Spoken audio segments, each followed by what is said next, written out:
Friends, welcome to my YouTube channel history मंत्रा।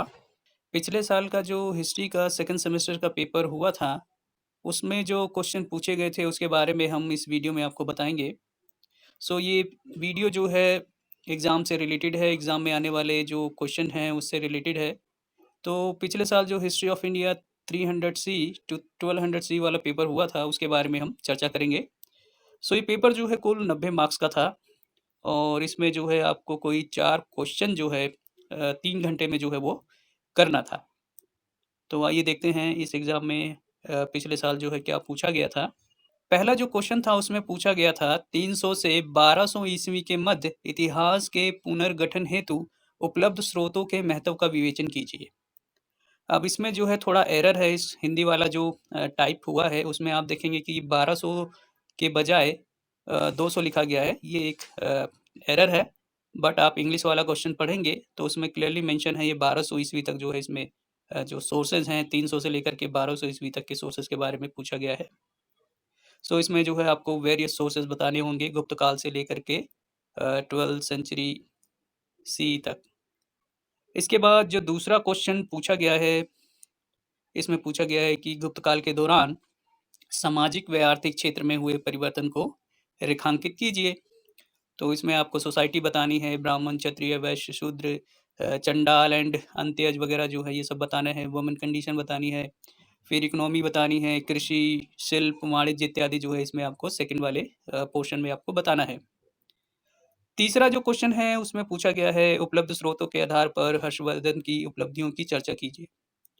तो उपलब्ध जो स्रोत हैं उसमें आपको बाणभट्ट का जो हर्षचरित्र है उसको आपको पढ़ना है और इसके अलावा जो फाहियान जो आया और उसने जो कुछ लिखा है हर्ष के बारे में उसके बारे में आपको लिखना है। इस प्रश्न में आपको जो है हर्षवर्धन का जो आलोचनात्मक अध्ययन है उसको जो है एक तरीके से लिखना है। हर्षवर्धन की जो विजय है, हर्षवर्धन का जो क्षेत्रीय विस्तार है, हर्षवर्धन की जो युद्ध हुए, जीत और पराजय दोनों के बारे में जो है लिखना है। चौथा प्रश्न है पल्लवों के प्रशासनिक व्यवस्था एवं कला के विकास का पुनर्निरीक्षण कीजिए। यहाँ पे जो है रिव्यू करना है, पुनर्निरीक्षण करना है पल्लव जो कला है और इनकी जो प्रशासनिक व्यवस्था है उनके बारे में। पाँचवाँ प्रश्न है उत्तर भारत में राजनीतिक वर्चस्व के लिए त्रिपक्षीय संघर्ष का परीक्षण कीजिए। तो ये त्रिपक्षीय संघर्ष से जुड़ा हुआ क्वेश्चन है। इसमें पाल, प्रतिहार और राष्ट्रकूट के बीच जो संघर्ष हुआ है उसको जो है आपको लिखना है। इस प्रश्न में कन्नौज और इसके अलावा मालवा क्षेत्र पे जो संघर्ष है उसके बारे में जो है आपको लिखना है। छठे प्रश्न में पूर्व मध्यकाल में राजपूतों के उदय की व्याख्या कीजिए। इसमें राजपूतों के उदय के बारे में जो है आपको बताना है, उनकी जो अर्लियर हिस्ट्री है उसको जो है ट्रेस करना है, उनकी उत्पत्ति को ट्रेस करना है, उनका जो आर्थिक आधार है, उनकी जो वंशावलियों का निर्माण है, इन सभी के बारे में लिखना है। राजपूतों के बारे में जो आरंभिक अभिलेख हैं उसमें क्या मिलता है और ये कहाँ उत्पन्न हुए, ये सभी चीज़ें जो है आपको इसमें लिखनी है। इसके ऊपर मेरा एक विस्तृत वीडियो है जिसको आप देख सकते हैं। सातवां प्रश्न जो है ग्राम प्रशासन के विशेष संदर्भ में चोल प्रशासन की विशेषताओं को रेखांकित कीजिए। तो इसमें आपको चोल प्रशासन के बारे में तो लिखना ही है, पर इसके अलावा जो है आप ग्राम प्रशासन के बारे में आपको लिखना होगा। तो इसमें आपको जो नाड़ू है, नगरम है, सभा है, इन सभी चीज़ों के बारे में लिखना है और विशेषतः ग्राम प्रशासन के बारे में आपको लिखना है। और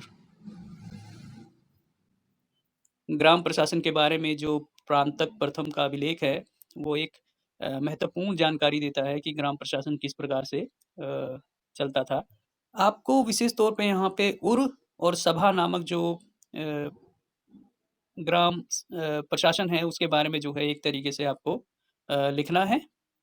आठवां जो क्वेश्चन है उसमें आपसे टिप्पणियाँ पूछी गई हैं, जैसे कि पहला है वकाटक, वकाटकों के बारे में जो है पूछा गया है इसमें। इसके बाद जो दूसरा है ह्वेनसांग के बारे में पूछा गया है। तीसरा जो है ऐहोल अभिलेख है और चौथा जो है टेम्पल इकोनॉमी, मंदिर अर्थव्यवस्था, इनके बारे में जो है पूछा गया है। वकाटक जो वंश है वो दक्कन भारत में उभरे थे और इनकी 2 शाखाएँ थी। वकाटक जो है गुप्तों के समकालीन रहे थे और गुप्त परिवार से जो है इनके वैवाहिक रिश्ते भी थे। गुप्तों की जो पुत्री है उनका विवाह जो है वाकाटक ख़ानदान में हुआ था। तो वाकाटक जो है अपने आप को ब्राह्मण कहते थे और इन्होंने जो है गुप्तों के साथ वैवाहिक मैत्री वग़ैरह की थी। ह्वेनसांग जो है 7वीं शताब्दी में भारत आया और इसने भारतीय महाद्वीप के विभिन्न क्षेत्रों में यात्रा की। इसने हर्ष के शासनकाल के बारे में जो है अपनी पुस्तक में लिखा है। ऐहोल इंस्क्रिप्शन जो है 7वीं शताब्दी के चालुक्य शासक पुलकेशिन II से संबंधित है और माना जाता है कि ये इंस्क्रिप्शन जो है संस्कृत में लिखा गया है। इसके अलावा जो मंदिर अर्थव्यवस्था है, माना जाता है कि मंदिरों ने दक्षिण भारत में एक महत्वपूर्ण रोल निभाया है आर्थिक गतिविधि को संचालित करने में। मंदिर जो है आर्थिक गतिविधि, सांस्कृतिक गतिविधि का केंद्र थे। ये पैसा इत्यादि जो है ब्याज इत्यादि पे देते थे। तो मंदिर के इर्द-गिर्द जो है हम देखते हैं कि जो एक शहरीकरण है, बाज़ार है, हाट है, वो सब जो है विकसित होते हुए दिखाई देते हैं। तो यहाँ पे मंदिर की अर्थव्यवस्था के बारे में आपको लिखना है।